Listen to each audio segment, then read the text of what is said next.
Soulmates.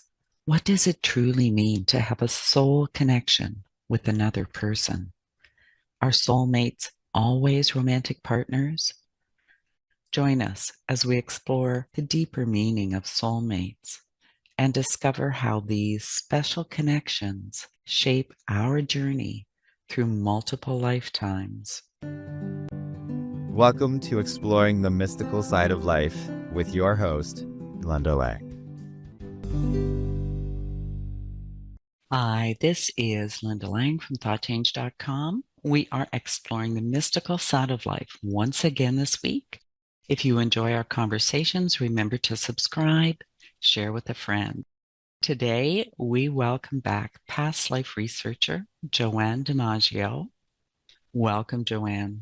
Thank you, Linda. I'm so glad to be here. Joanne, tell us a little bit about how you define a soulmate.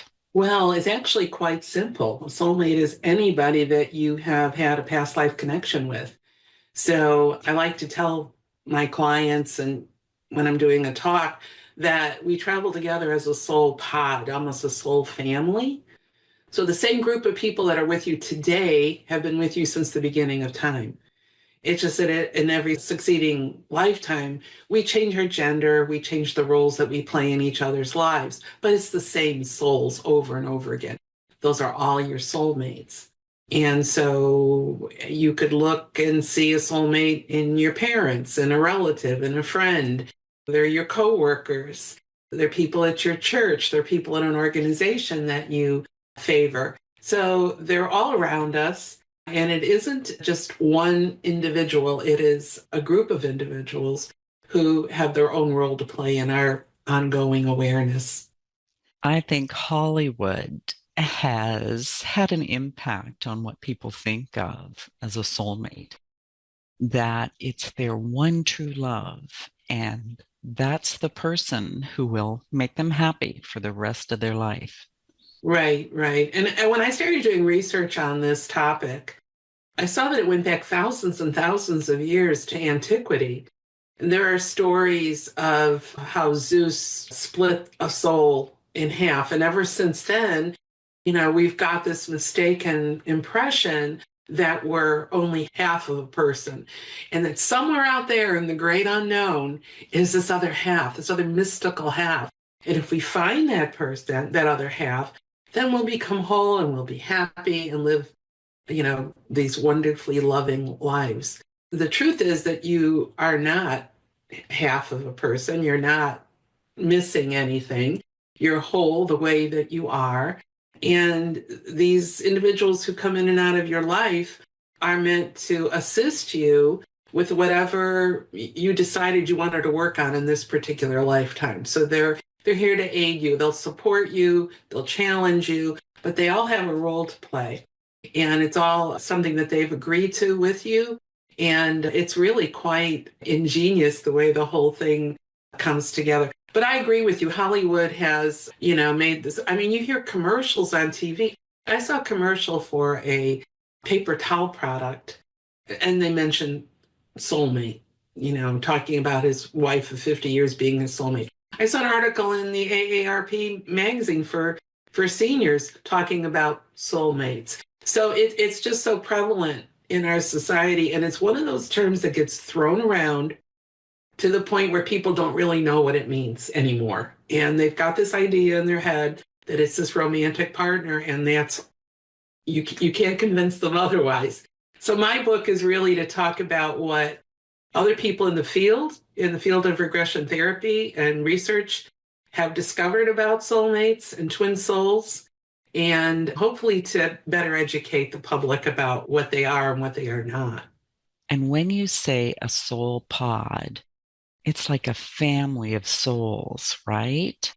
Maybe we think of our immediate family, but would it not extend further out? These pods must have some girth to them.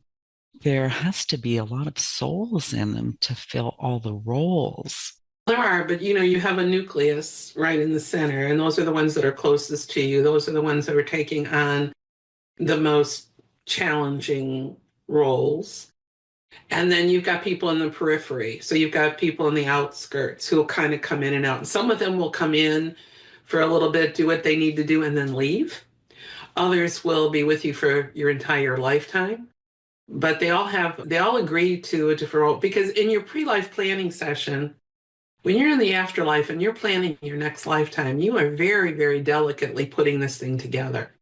And you're saying to them, okay, when I go back in and I become Jane Doe, I want to work on X, Y, and Z. These are all issues that I didn't finish from this other lifetime. And this new lifetime is going to be perfect for me to work on those. And then you tell that to your soul group, and they go, okay, you want to work on that issue? I'm going to come in with you and I'm going to help you. And this is how I'm going to help you. Now, sometimes, well, you know, when they come in with you, they're going to challenge you and it's going to be difficult to deal with them. But you've got to look at the bigger picture. You've got to look at what's the end goal of all of this. What is the lesson that's going to come out of this that they're helping to teach me? That's their role, basically. And you're doing the same for them. So it's very reciprocal. And like I said, it's just a beautiful thing the way it all works out. On a human level, it's not all love and light and rainbows and sparkles when you're interacting with the potential soulmates here.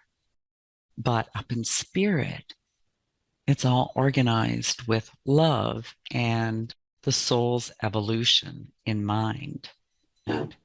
If you have someone who has really wronged you in this lifetime and really hurt you deeply, wounded you to the core, if you can find the strength to step back, look at the situation, say to yourself, okay, well, what did I learn from all of that?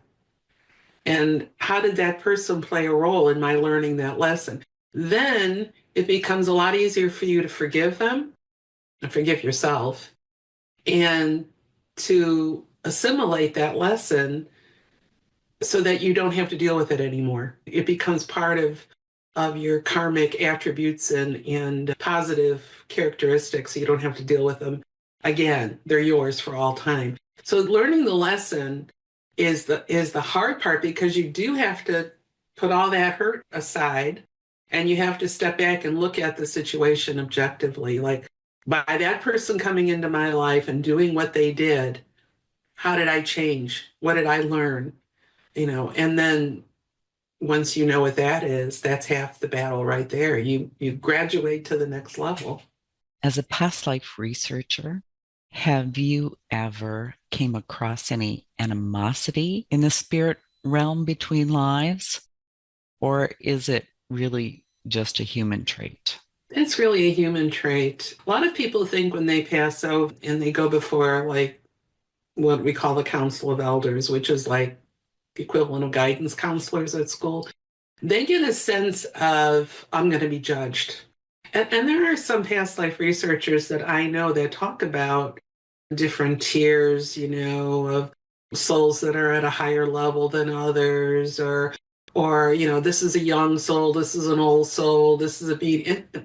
I am not, in the 35 years I've been doing this work, that has not been my experience. There's nothing but love and non-judgmental support on the other side. We're each dealing with our own issues. That is for certain. And I remember, I think it was Edgar Cayce made this comment, dead don't make you smart, you know, or not that. No, it wasn't Edgar Cayce. I think it was a Native American chief that said that, or something. Somebody said that, always made an impression on me. You think I'd remember who said it if it made such an impression.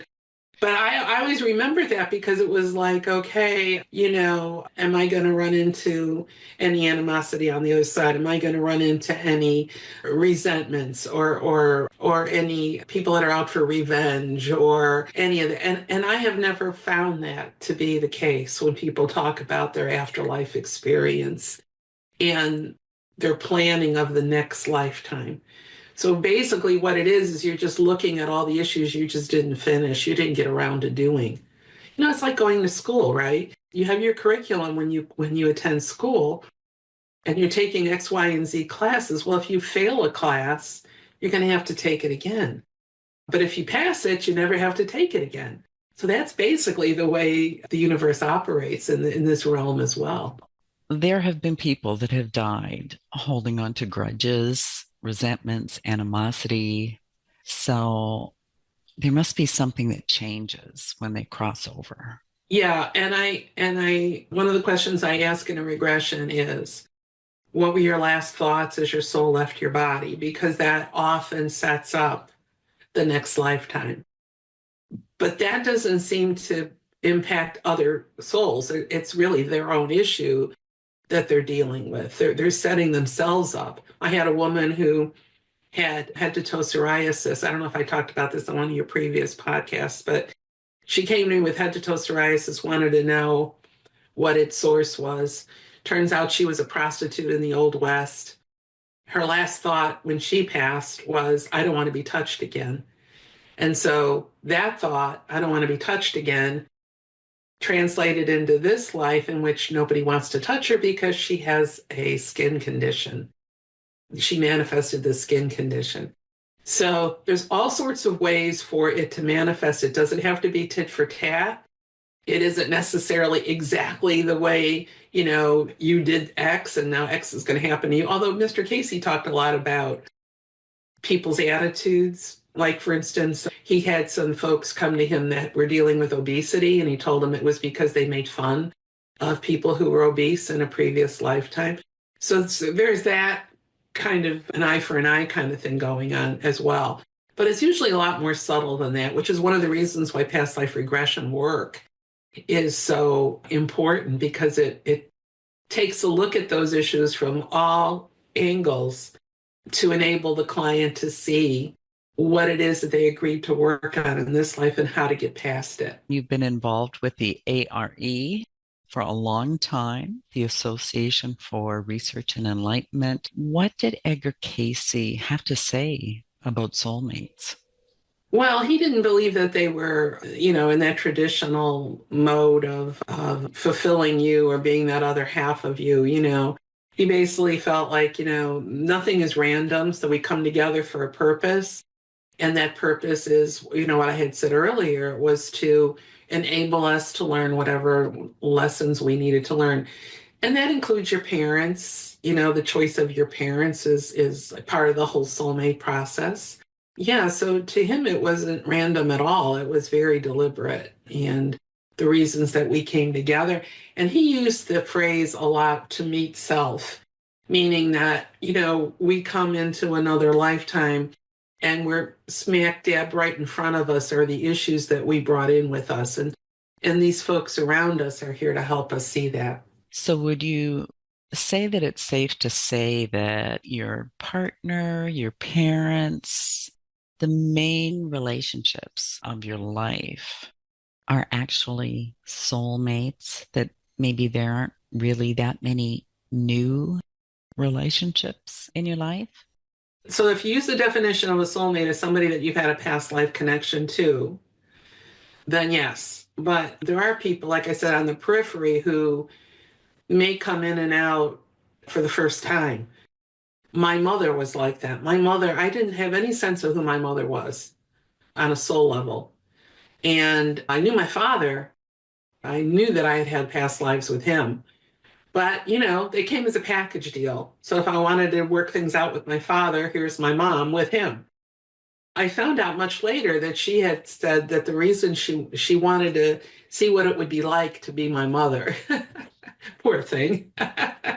and so we may not have had a relationship before, but because she was connected to my dad, it sort of came around that way. How interesting that such a pivotal role in your life could be an actual new relationship.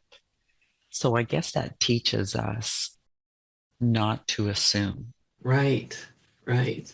Now, tell us the difference between a twin soul or a twin flame and a soulmate. Well, okay, so you have many, many, many soulmates. You only have one twin soul. And the easiest way to tell the difference between them is that a twin soul has a common purpose, the same purpose as you do. So if I'm talking about giving an example. Those of your listeners who know about Edgar Cayce, Edgar Cayce's twin soul was his secretary, Gladys Davis, not his wife. Gertrude was his soulmate, but Gladys was his twin soul.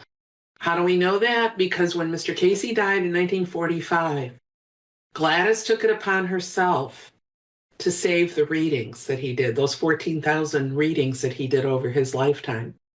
And she safeguarded the readings, she safeguarded the legacy, and she safeguarded the ARE. That was her singular focus.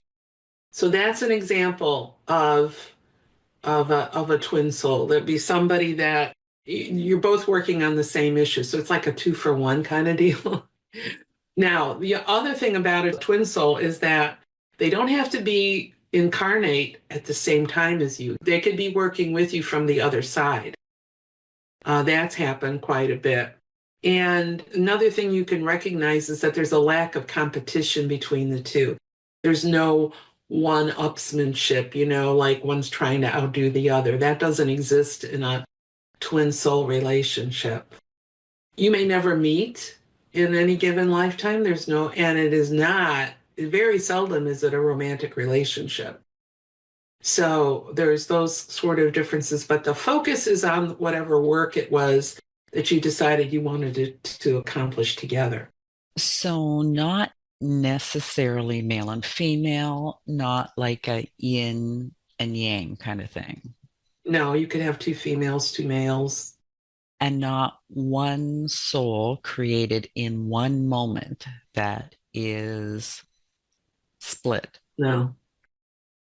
I mean, you'll find many past life researchers or authors or lecturers who'll say that, yeah, the soul was split.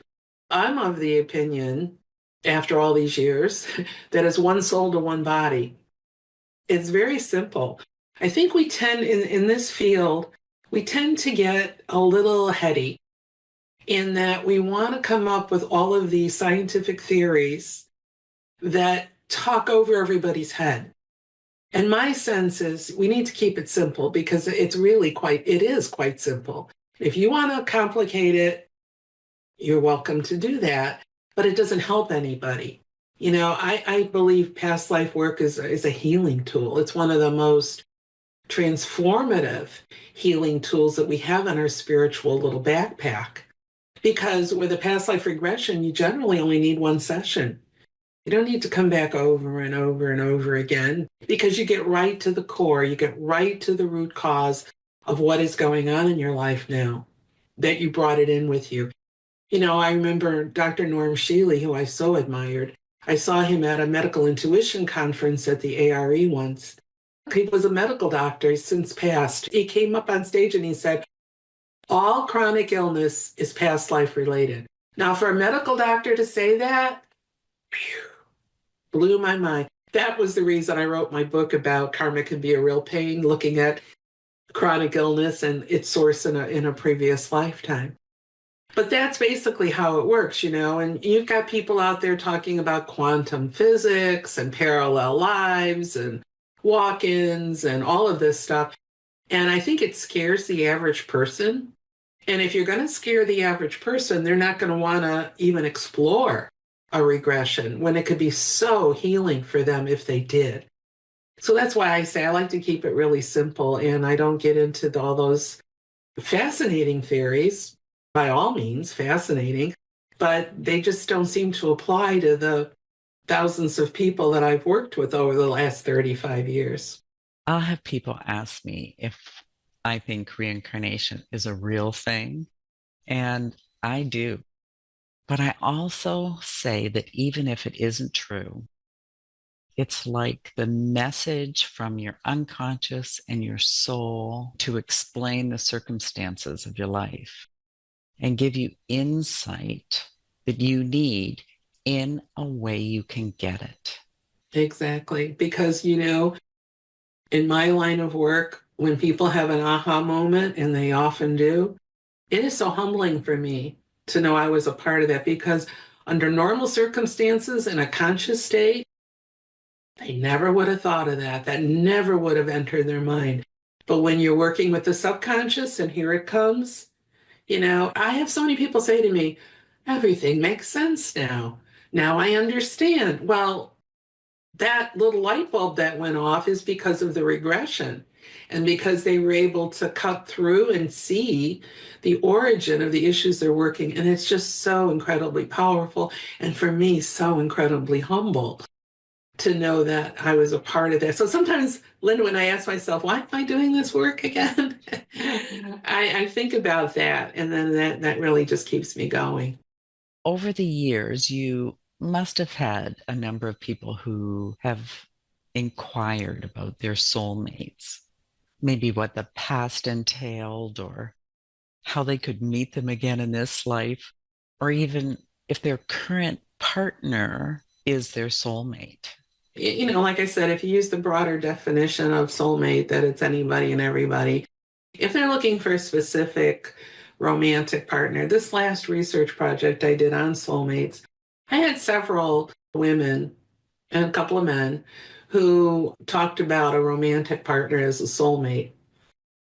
And in every one of those cases, there was something going a little awry in the relationship now, and they couldn't figure out why. When they went back, they could see a pattern. They could see a history of dealing with the same exact issue with that soul over and over and over again. They never got it right. They never resolved it. It just keeps coming up. Some of them, it's pretty devastating. I had one woman who dealt with her husband in this life was her father in a previous life, and he strangled her. It turned out she had multiple lives with him, all of which involved some sort of throat chakra trauma. He dragged her by the throat with a rope from a horse once, killed her that way. And now here she's married to him in this life, right? And she's wondering, why are we having all these problems? So a lot of times they'll go back and they'll see, oh, it was financial all the time. He used me for my money. He stole money from me. He embezzled money from my family, you know. So there's always a pattern that gets uncovered when we do the regression. Now, are there some who have a happily ever after? Absolutely, there are. I'm not trying to say that you'll never find that true love if you're meant to. I remember once in a channeling session, I was talking about finding T.J. Davis, whom I wrote about in one of my previous books. He was the nephew of Edgar Casey's secretary, Gladys. And Casey had said he had been the reincarnation of Thomas Jefferson and Alexander the Great. I don't know if we talked about that on your program or not.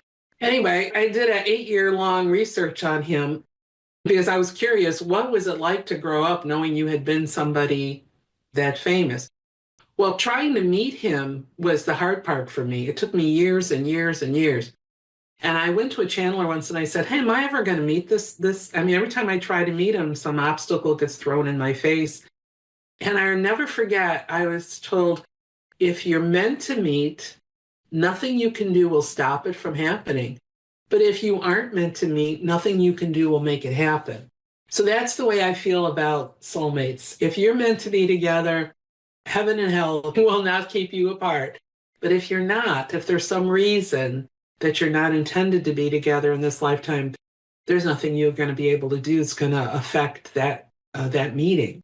So throw it up to the heavens, put your trust in the universe, even though sometimes that's not easy, and go with it. I think that's a beautiful piece of wisdom and one that we can utilize in many areas. Right. Absolutely. I wonder if any of your clients changed their minds about what a soulmate was after having the experience of their regression. I don't know, because it seems like that whole idea is so entrenched in people's minds that no matter how much evidence is in front of them, they still, want to hold on to that. The one person that I had that affected me the most was Melanie and Mustafa. They met through a Facebook group. She lived in Chicago. He was in Morocco. And their story is in the book. It's one of the case histories in the book. But she kept insisting they were mirrored souls. And I had heard the term mirrored souls, but I really wasn't sure how that applied to the research I was doing. Well, as it turned out, this was going to be her last incarnation. And I don't say that lightly because I have a lot of people who come to me and they go, I'm not coming back anymore. This is my last lifetime. And I'm like, oh, are you sure about that? You have nothing left to learn, right? But Melanie, we were going to do a regression with her to find out when did she first meet this soul, and nothing. And the thought came to me that they had never had a past life together. And I talked to her about it, and she said, I think you're right. I don't think we did. Well, as it turned out, long story short, he was like the emissary that was sent to prepare her to complete her last lifetime. And then he was going to be accompanying her. They did get married. And then he passed on just a few years after they married. So he's working with her now on the other side. So it's a fascinating story. But it's a true love story. I ended the book with that because I wanted everybody to have a smile on their face at the end and not look at all these other examples I gave as, oh, so tragic.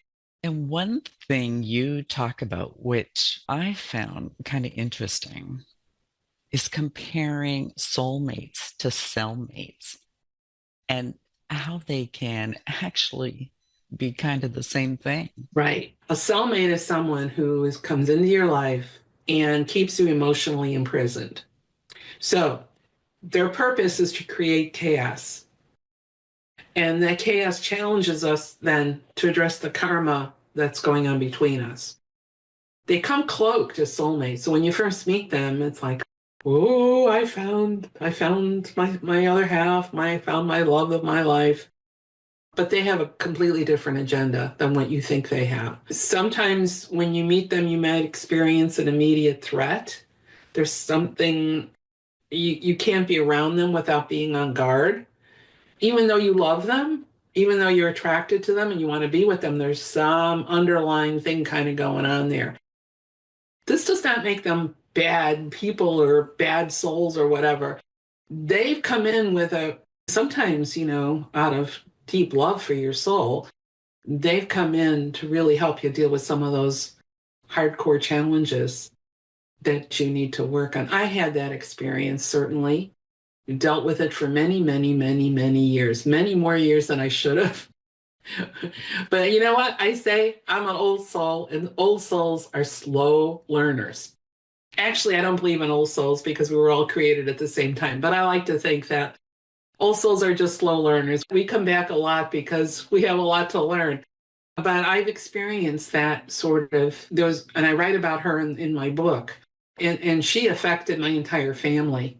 It was a really negative, painful situation, but all I could remember was how much I loved that soul in the prior lifetime in which we had a male-female relationship. And we're truly together in that one. So, like I said, that's why you need the help of a past life regression so that you could obtain that objectivity that you need in order to open your eyes and see what's really in front of you and then work through it. Joanne, what words of wisdom would you like to leave the listeners with? I would just say always, always what I said in the beginning, you are not a half of a person. You are not incomplete. Our creator would not have created an incomplete version of himself or herself. Know that you are fully you. And there's nothing wrong with you. There's nothing somebody on the outside has to come in and fix. Go into these relationships with love, but with open eyes. And understand that everything that happens to you in any given lifetime is a lesson. That's all that it is. It's a lesson for you to learn. And once you learn the lesson, you graduate and you move on to the next level. And I hope everybody graduates very, very soon. Beautiful. And your book is called Soulmates and Twin Souls, Traveling Companions on the Road to Enlightenment. And you can get it on Amazon. And if anybody's interested in exploring their soulmates, you go on my website, which is joannedimaggio.com. And I have all of the types of regressions that I do. Joanne, it's always a pleasure chatting with you. Thank you for being my guest. Thank you very much. And thank you for listening to this week's edition of Exploring the Mystical Side of Life. You will find all of our conversations on YouTube and your favorite podcast platform. Come visit me at thoughtchange.com, pick up your copy of Learning to Listen. And while you're there, check out my program, Alchemy from the Inside Out. That's it for this week. We'll see you again next time. Bye for now.